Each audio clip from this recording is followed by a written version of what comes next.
Welcome back to the course. Before we get this video started, which we're going to be going over different examples, I want to make sure everybody can have their charting set up.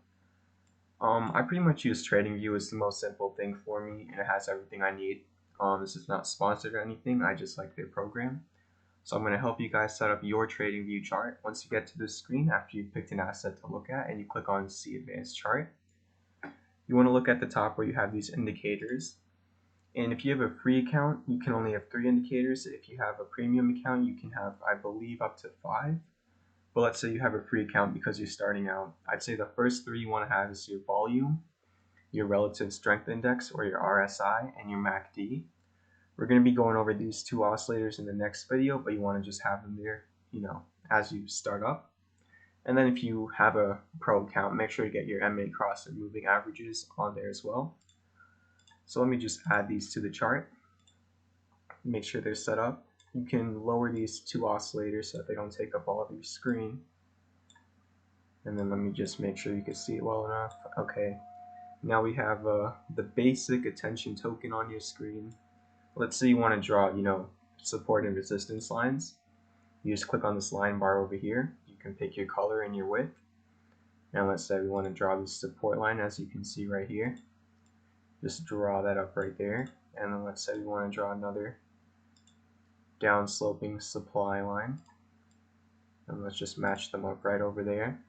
And if you want to use Fibonacci, you go over here, click on that little arrow, and then you go down to Fib retracement. So let's say we want to know how much of a retrace we have on this move. We just click on the bottom over here and extend it all the way to the top and click again. And as you can see, you bounce off a 78.6% retrace. So that's just how you could set this up. Let's say if you were thinking about entering into this trade. It already had a crazy run up, but as you can see, there is some sort of continuation or upsloping demand line where people want to buy at higher and higher prices. And then you also have your oscillators, which we're going to be going over in the next video. But hopefully this just helps you get everything set up and understand how the program kind of works. With that being said, let's head right into the video. So now that we are back into the normal format of the course, we're going to be going over technical analysis examples in this video. We're going to be seeing what we've talked about in action. The only thing I'm not going to be including here pretty much is oscillators, which is the final video of this course. If you want to learn about that, move on over to the next video. But just to get started, let's look at some resistances and supports. Over here we have an ascending triangle with the pink lines. You have your resistance over here. It's not really a clear-cut resistance, but this is really the only, sell wall or indication you had. This was just one wick, so don't usually use it like that, but just for the course or the sake of this video. Now you have your upsloping support or demand line. As you can see, over time, buyers are willing to buy at higher and higher prices, which is a bullish sign.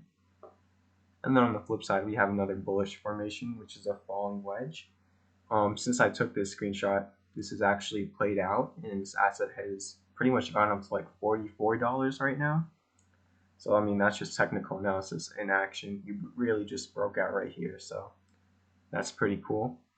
And again, you have your downsloping resistance or supply line, which was basically the area you want to push above if you're bullish. And then you also have your downsloping support or demand line, and at a certain point you just want to bounce away from that and get away from it. You also had a crossover over here with your moving averages, and that's pretty much what you see on this chart right now. Another thing I want to note is the different touches within your wedge. Over here you just pretty much kept on bouncing off your demand line, but in this huge falling wedge formation you had 1, 2, kind of 3 over here, 4, 5, and 6. So more than 5 touches pretty much on the macro. I mean, you had a lot of different candle touches throughout it, like especially right over here. But for the main point, you really had 5 to 6 big touches before you eventually broke out, which you can't see on your screen right now. Moving on, let's talk about horizontal supports and resistances. As you can see on the top, we have a horizontal support. And whatever asset this is, you can see several times you are bouncing off of this support line, which means this could be a good place to buy. And let's say if you just looked at it right over here and you saw, wow, we bounced off of this like 5 times before, let me try and get in. If you were to do that, you would have finally had that major bounce off of the horizontal support. And you know, the TA was right. So if you didn't have technical analysis right there, you may have, you know, come down here and sold the bottom right before that massive run up. On the flip side, we have a horizontal resistance. Several times when you came up to this price, which was just over 10K, I believe this was Bitcoin, you constantly failed to break it, and you dumped over here, you dumped over here, you dumped over here, and you sold off over here. And then finally, after 1, 2, 3, 4 touches, on your fifth touch, you finally broke through. And as you saw, as soon as you broke through, you had a big markup in price, which was about $1,000 at the time of this screenshot. So that's pretty much a horizontal resistance. That could be a place to sell, or it could be a place to look for a breakout. Moving on, we're going to be showing you guys a double top. As you can see, you have this first top over here where people said they wanted to sell at that price and they did not believe that the asset was worth more than that price. And then the same thing happened over here. But in the middle, you had a pretty big valley, which is going to become your neckline for this formation. And I mean, you could have sold all the way up here, but that was, you know, it could have kept going after going down a little bit. But just to confirm your double top, let's say you were to sell right here and just accept your loss, you had prevented yourself from losing a lot more money as this thing really crashed. So that's your double top. Now we're going to be talking about confirming a breakout. As you can see, this asset clearly broke out. It went from all the way down at about $5.40 to northwards of $8. So this was pretty much your breakout area. You had a down sloping support line in this, what seems to be a pennant. You had your initial breakout candle where you closed above in a green candle. You can have red candles that break out too, but I'm just saying that's where you closed above and broke out. And then immediately on this candle, you didn't just start going up, you know, you had to wait for a little bit. You had what's called a break, hook, and go, or called as a break, hook, and go, where you broke right here, you hooked right here, and then on this candle you went. And as you can see, you really went on that candle. So this hook pretty much just confirms that what was once your resistance line is now your support line. And as you can see, both candles closed above this resistance line and turned it into a support line. So you broke it, you hooked it, and then on this third candle, you went from a low of $6.20 all the way up northwards of $8. So that's pretty much how to confirm a breakout. And you also had significant volume. It's kind of hard to see right here, but you had a really big green bar in volume, which also helps to verify your breakout.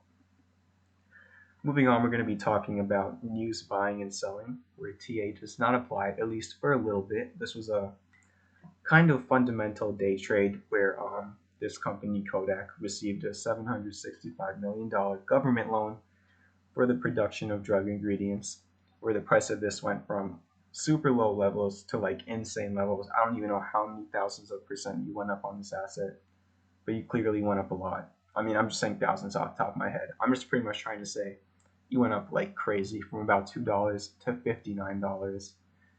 And what happened after that? You went up like crazy. Everybody sold. I'm sure some new traders bought the top of this pump and lost a lot of money as you fell from $59 all the way down to $10.45. And I have no clue where it is right now. But that is already a huge loss. And I'm just basically trying to warn you guys from things like this. Yes, you could make money on this, but it's kind of hard to spot these. And over time, luck is just not going to work on your side. You know, probability is going to be against you. And you could have 4 of these crazy good pump and dump trades, and then just one dump could really lose all that money for you. So if you're a good swing trader, you're going to want to stay away from stuff like this. You want to be swing trading with more safer trades, and you don't want to have to risk a lot of money to make money. You want to risk a little bit of money to make a lot of money. That's how you swing trade successfully. And I just wanted to show you this pump and dump so that, let's say you see something up like 200% one day. That's probably not a good idea to buy. That means a lot of people are already thinking about taking profit, and it means there's a lot of margin for it to go down very fast. So yeah, just try to stay away from that. Moving on, we're going to be talking about trying to find sell targets. Here we have this company that just is working on breaking out of an ascending triangle after a major dump. So 2 ways that you could find sell targets on this, or 3 ways, would be 1, a horizontal resistance. As you can see, this orange line is really where you had like an attempted small rally and then a major dump began. So that could be a pretty good resistance area. So I just marked that orange line. That's one way to find a sell target. Another way is called a measured move, where basically on this ascending triangle, you take your lowest point to your highest point, which is 147%, or a price change of a certain amount of money, and then you bring that, copy it, and paste it to the top of where you would be breaking out, which is the same size, but it'll show a different percentage. As the higher you go in price, the less percent you will be able to gain. So you can use a measured move as well. And then finally, you have Fibonacci, where from your swing high to swing low, you could maybe expect to see easily a 0.5 retrace at $22, maybe a golden retrace at 26, maybe even a deep retrace, but these are just different areas where you can be taking profit after you retrace at least 23.6% at 1479, which you previously did. Now another quick way to find a sell target, let's say you're playing a falling wedge. On this nickel one, if you were to play a falling wedge, some places you could take profit, and this is a huge falling wedge. This took more than a month. I think it took about 2 months for this to play out. So this could take a really long time for you to get to those sell targets. But if you were just using Fibonacci off of this falling wedge, the most common place to see a retrace to after a breakout of a falling wedge is a 50% retrace, which would be $62. Again, I'm not advising anybody to be buying at these prices or anything, but I'm just saying if one were in the trade, probability says over time, it could be a long time, you will see a 50% retrace of that falling wedge. And then again, we're just going to be going over candles, which we went over much earlier in the course. Over here, just for reference, you had a shooting star candle, which is bearish. And let's say you saw the shooting star candle and sold on the candle after it, as you have to wait for a candle confirmation. You have prevented yourself from having to sell or wanting to sell, or maybe even selling down here. And then you have like a suckers rally and then a huge big bearish candle.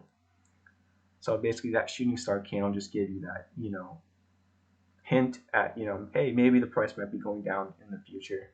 You don't want to use it alone if you have other variables on your chart, like oscillators or Fibonacci or support and resistance levels. That could help you even more, which is to recognize how you can't use a candle. And then to end off the video, we're going to be talking about golden and death crosses. These don't occur every day. As you can see, on your left you have a golden cross, and on your right you have a death cross. A golden cross is when your 50-day moving average or short-term moving average moves over your long-term moving average or 200-day moving average. As you can see, once that occurred, you continued to go up very well in price. And then on the flip side, a death cross is when your 50-day moving average or short-term moving average falls under your long-term moving average, or here your 200-day moving average. So if you do have moving averages on your chart, this is something that can help you find buying and selling areas, or just take precaution of how you want to buy and sell. And just something I wanted to go over really quickly. Regardless, thank you for watching this video. Move on to the final video of this course, which is the oscillators. And make sure to like, comment, and subscribe. See you in the next one.